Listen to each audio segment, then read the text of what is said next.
ঠিক আছে আমাৰ টোটাল কোকৰাঝাৰ ইলেকশ্যন ডিষ্ট্ৰিক্টত 5টা সমষ্টি আছে আৰু অলমোষ্ট 7 লাখ ভোটাৰ আছে।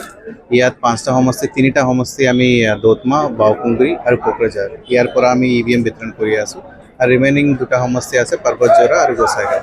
এই 2টা আমি বড়োলেণ্ড ইউনিভাৰ্চিটিত আমি আজি বিতৰণ কৰি আছোঁ আৰু টোটাল আপোনালোকে জানে 945 পলিং ষ্টেচনছ আছে আমাৰ ডিষ্ট্ৰিক্টত। এই 944 পলিং ষ্টেচনৰ কাৰণে আজি আমি ইভিএম ডিষ্ট্ৰিবিউট কৰি আছোঁ আৰু বাই ইভিনিং 6টা 8টা আগতে গোটেই পোলিং পাৰ্টিজ পোলিং ষ্টেচনত পাই যাব আৰু পোলিং ষ্টেচনত যিখিনি বেচিক ৰিকুৱাৰমেণ্ট আছে পোলিং পাৰ্টি আজি ৰাতি থাকিবলৈ আৰু অহাকালি ভোটাৰ্ছ আহি তেওঁলোকক ভোট দিবলৈ গোটেইখিনি আমি মিনিমাম বেচিক ফেচিলিটিজ যিখিনি লাগে পাৱাৰ হ'ব পাৰে, ৰেম্প হ'ব পাৰে, ইলেক্ট্ৰিচিটি গোটেইখিনি আমি চেক কৰিছিলোঁ। লাইক চব ঠিকে আছে, একো প্ৰব্লেম নাই আৰু ছিকিউৰিটি ৱাইজ আমাৰ ডিষ্ট্ৰিক্টত আগতে এনেকুৱা ইনচিডেণ্ট ইলেকশ্যন সময়ত হোৱা নাই আৰু এবাৰো আমি এক্সপেক্ট কৰা নাই, বাট আমাৰ ফালৰ পৰা আমি প্ৰিপেয়াৰ ৰেডি আছোঁ আৰু টোটেল 35 কোম্পানীজ আমি পেৰামিলিটাৰী ফ'ৰ্চেছ হ'ব পাৰে, CRPF, CISF, SSB আৰু ঝাৰখণ্ডৰ পৰা আৰ্ম পুলিচ আছে, কেৰেলাৰ পৰা আৰ্ম পুলিচ আছে। Total more than 3,500 extra armed person আমি বাহিৰৰ পৰা লাইক ষ্টেট হেডকোৱাৰ্টাৰ্ছ আমাক পঠাইছে। So each and every critical polling station to আমি half section of force deploy কৰি আছোঁ। along with that sector officers আছে, zonal officers আছে। almost আমাৰ ডিষ্ট্ৰিক্টত 110 sectors আমি ডিভাইড কৰিছোঁ, both civil and police আৰু এনেকুৱা 20টা zonal officers আছে।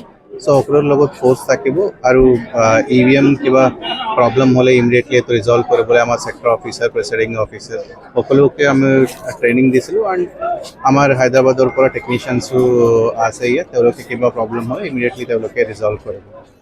আৰু মই সকলোকো কোকৰাঝাৰ ৰাইজ সকলোকে মই অনুৰোধ কৰি আছোঁ, আমাৰ ডিষ্ট্ৰিক্টত নৰ্মেলি 80-85% ভোটদান হৈ আছে। মই আপোনাক সকলোকো ৰিকুৱেষ্ট কৰি আছোঁ এবাৰ আৰ্বান এৰিয়াছ স্পেচিয়েলি গোসাইগাঁও কোকৰাঝাৰত নৰ্মেলি লেছ দেন 75% ভোটিং হৈ আছে আৰু ৰুৰেল এৰিয়াতো বেছি হৈ আছে, বাট ষ্টিভন আমি 100% 90% এটলিষ্ট আমি এবাৰ এচিভ কৰিম বুলি ভাবি আছোঁ। মোৰ ফালৰ পৰা মই আপোনাক সকলোকে ৰিকুৱেষ্ট কৰি আছোঁ, অহাকালি আহক, আপোনালোকৰ ভোট দি দিয়ক। আমাৰ ফালৰ পৰা যিখিনি ফেচিলিটিছ আপোনালোকক পোলিং ষ্টেচনত প্ৰভাইড কৰিব লাগে আমি প্ৰভাইড কৰিম। মই নিজে ইয়াত বড়োলেণ্ডৰ ভোটাৰ, মই ওদালগুৰিত মোৰ ভোট আছে, মই প'ষ্টেল বেলেট থ্ৰু মই ভোট দিছিলোঁ। চ' মই সকলোকে ৰিকুৱেষ্ট কৰি আছোঁ আপোনালোকে আহি ভোট দি দিয়ক। सेंसिटिव वोटिंग सेंटर की টোটাল আমাৰ ডিষ্ট্ৰিক্টত ক্ৰিটিকেল পলিং ষ্টেচন 195 আমি ধৰিছিলোঁ। 195 based on previous voting percentage আমাৰ ইলেকশ্যন কমিশ্যনৰ গাইডলাইনছ আছে। গাইডলাইন মতে আমি পুলিচ আমাৰ ফালৰ পৰা আমি ডিছকাছ কৰি ফাইনেলাইজ কৰিছোঁ 195। এই 195 পলিং ষ্টেচনছতো আমি এবাৰ 100% 944 পলিং ষ্টেচনছতো আমি ৱেবকাষ্টিং কৰি আছোঁ এণ্ড য'ত ক্ৰিটিকেল বুলি ভাবিছিলোঁ আমি তাতে লাইক হাফ ছেকশ্যন পেৰামিলিটাৰী ফ'ৰ্চকো ডিপ্লয় কৰিছিলোঁ। চ' মিনি মাইক্ৰ' অবজাৰ্ভাৰ্ছ আছে, তেওঁলোকৰ ফালৰ পৰা কিবা ডাউট থাকিলে চ' মাইক্ৰ' অবজাৰ্ভাৰ্ছকো তাতে আমি ডিপ্লয় কৰিছোঁ। আদৰ্শ ভোটিং সেন্টারও আছে মডেল পলিং ষ্টেচন আমি 5টা সমষ্টিত এটা মডেল পলিং ষ্টেচন হিচাপে ধৰিছোঁ।